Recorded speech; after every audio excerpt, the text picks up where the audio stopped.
स्वराज्याचे स्वप्न ज्यांच्या घोषित फुलले, त्या बुलढाणा जिल्ह्याचे वैभव, राजमाता राष्ट्रमाता माँसाहेब जिजाऊ यांना मी वंदन करतो। आपले स्वराज्य शिल्पकार श्री छत्रपती शिवाजी महाराज यांना मी मानाचा मुद्रा करतो। श्री शंभो शिवजागस्य रुद्रा गौरी वराजते यदंकस्य विनोलेखा वर्णते कस्य लोपरी। बोला छत्रपती संभाजी महाराज की जय। इथे उपस्थित माझ्या तमाम शिवशंभू भक्तांनो, जे इतिहास विसरतात ते इतिहास घडवू शकत नाही आणि जे इतिहास घडवतात ते इतिहास विसरू शकत नाही। या सह्याद्रीची उंची उगाच नाही वाढली मित्रांनो, तर या सह्याद्रीच्या पायथ्याशी काही वीरांनी आपल्या स्वतःला गाडून घेतलं, तेव्हा या सह्याद्रीने त्या आसमंताशी स्पर्धा करायचं ठरवलं। या सह्याद्रीची सैर करणं कोणी आयरागायराचं काम नाही। या सह्याद्रीची सैर फक्त 3च जण करू शकता। पहिला म्हणजे वारा, दुसरा म्हणजे वाघ आणि तिसरा म्हणजे मराठा। आज 350 वर्ष झाली तरी शिवरायांचं नाव ऐकल्यावर आपल्या प्रत्येकाचे रक्त सळसळते, अंगावर शहारे उठतात। दुरून कुठून आवाज आला छत्रपती शिवाजी महाराज की, तर आपल्या होठातून जय कधी बाहेर पडतं हे आपल्यालाच कळत नाही। आज 350 वर्ष झाली तरी असं वाटते की आपल्या अंगात भिनाऱ्या रक्ताच्या थेंबात थेंबात शिवरायांचं नाव आहे। तर विचार करा, 350 वर्षांपूर्वी शिवरायांच्या पोटी जन्माला आलेला तो शंभू राजा कसा असणार, कसा उभा राहिला असणार, कसं असणार तर धाडस, कसं असणार तर शौर्य, कशी असणार त्याची कीर्ती, कशी असणार त्याची शक्ती, कशी असणार त्याची बुद्धी, कशी असणार त्याची अस्मिता, कसा असणार त्याचा स्वाभिमान, कसा असणार त्याचा अभिमान, कसा असणार तो शंभू राजा।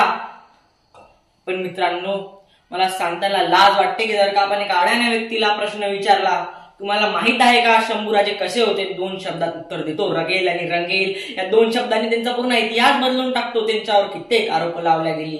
मुघलांचा साथी, मुघलांचा सैनिक, छत्रपतींच्या पोटी जन्माला आलेला मुघलांचा वारीस, असे कित्येक चुकीचे आरोप आपण गेल्या 350 वर्षांपासून त्यांच्यावर सहन करत आलेलो आहे। पण जर का आपण खरी वस्तुस्थिती, खरी परिस्थिती, खरा इतिहास बघायला गेलो, जेव्हा आपण इतिहासाचे पाने पलटतो तेव्हा आपल्याला कळते 14 मे 1655 पुरंदराच्या किल्ल्यावर शिवरत्नाचा जन्म झाला। आपल्या ज्येष्ठ पुत्राची आठवण म्हणून जिजामातांनी त्यांचं नाव संभाजी ठेवलं। साध होऊनी भवानी आईचा पुरंदरी जणू प्रचंड दुर्ग जन्मला, दर्या नभ्यामधून सप्तसागरामधून घोष शंभू शंभू येऊ लागला। बघताच बघताच संभाजी महाराज 2 वर्षाचे झाले आणि नियतीने गलती केली, त्यांच्यावरची मातृछाया हिरावून घेतली आणि ज्या जिजामातांमध्ये दुसरा शिवाजी तयार करण्याची क्षमता होती त्या मातेने ते केलं। कणखर तरी हळवा शिवबास मान भासतो, मायभूमी दासव्याचं भगव्याशी मान होतो। धैर्यशील शौर्यपती यासनास छत्रपती केसरी अतुल्य शोभतो। धर्मरक्षणा ज्वलंत प्रतिभा शौर्यवंत, शेतपात मनमहंत, रुद्रसेना शिववंत, शास्त्रगीती नीतिमंत, शौर्यवंत राजशी कुशाग्र बुद्धिमंत शोभला। प्रजाजनास रक्षणा स्वराज्य सिंधू राखण्या, पुनस्य तेज सूर्य लाभला। चालतं बोलतं विद्यापीठ म्हणजे जिजामाता। या विद्यापीठात त्यांचे बालपण घडले। 1 नाही 2 नाही 3 नाही 4 नाही 5 नाही 6 नाही 7 नाही 8 नाही 9 नाही 10 11 12 13 14 15 16 तब्बल 16 भाषा त्यांना येत होत्या। त्या भाषा फक्त त्यांना कळतच नव्हत्या, तर त्या भाषेत त्यांनी कित्येक काव्यग्रंथ लिहून ठेवली। 14 वर्षाचे असतानाच त्यांनी संस्कृत भाषेमध्ये बुद्धभूषणम नावाचं ग्रंथ लिहून ठेवलं। असे अनेक ग्रंथ त्यांनी आपल्या बालवयातच लिहिली होती। अर्थशास्त्र, नीतिशास्त्र, योगशास्त्र, राज्यशास्त्र, भौगोलिक शास्त्र अशा अनेक शास्त्रात ते माहीर होते। त्यांनी आपली बुद्धी जोपासली, तर आपल्या बुद्धीसोबत त्यांनी आपलं बळ देखील जोपासलं। मलखांब, कुस्ती, भालाफेक, तलवारबाजी, घुडसवारी अशा कित्येक विद्येत ते पारंगत झाले। जेव्हा ते 2 वर्षाचे होते तेव्हा महाराष्ट्रात मिर्झा राजांचं आगमन झालं आणि तेव्हा नाईलाजांनी छत्रपतींना त्यांना काही किल्ले बहाल करण्यात आली। पण तो मिर्झा राजा थांबला नाही। त्या मिर्झा राजांनी छत्रपतींकडून शंभू राजांना मागितलं। विचार करा काय असणार त्यावेळी शिवरायांची अवस्था। आपल्या पोटचा 8.5 वर्षाच्या पोराला त्या मुघलांच्या हवाली करून द्यायला लागलं। पण तो शंभू राजा कधी रडला नाही, तो कधी म्हटला नाही तो कधीच म्हटला नाही आबासाहेब मी तिथे कसा थांबू, मी तिथे कसा राहू, मी तिथे कसा जगणार। तो उलट तो शंभू राजा म्हटला की आबासाहेब तुम्ही निश्चिंत व्हा, या स्वराज्यासाठी, या रयतेसाठी, या प्रजेसाठी आम्ही त्या मुघलांजवळ जायला देखील तयार आहे। या रयतेला माझ्यापेक्षा जास्त तुमची गरज आहे आबासाहेब, तुम्ही निश्चिंत व्हा। हे शब्द त्या 8.5 वर्षाच्या पोराच्या तोंडातून ऐकल्यानंतर शिवरायांच्या डोळ्यातून देखील अश्रू बाहेर पडले होते। पुरंदर आणि राजगडावर चालणारी पावले मुघलांसाठी कर्दन काळ बनून उभी राहिली होती आणि त्याच पावलांनी मुघल, फ्रेंच, पोर्तुगीज या सर्वांच्या छातडावर पाय देऊन छत्रपतींचे भगवे झेंडे फडकवले होते। 120 लढाई करून एकही लढाई न हारणारा एकही लढाई न हारणारा हा वाघाचा छावा ज्या डरकाळीने औरंगजेबालाही घाम फुटायचा असा शूर राजा म्हणजे छत्रपती संभाजी महाराज. सूर्याचा अस्त झाल्यानंतर सर्वस्व अंधार पसरला असं वाटू लागलं की स्वराज्याला ग्रहण लागतं की काय.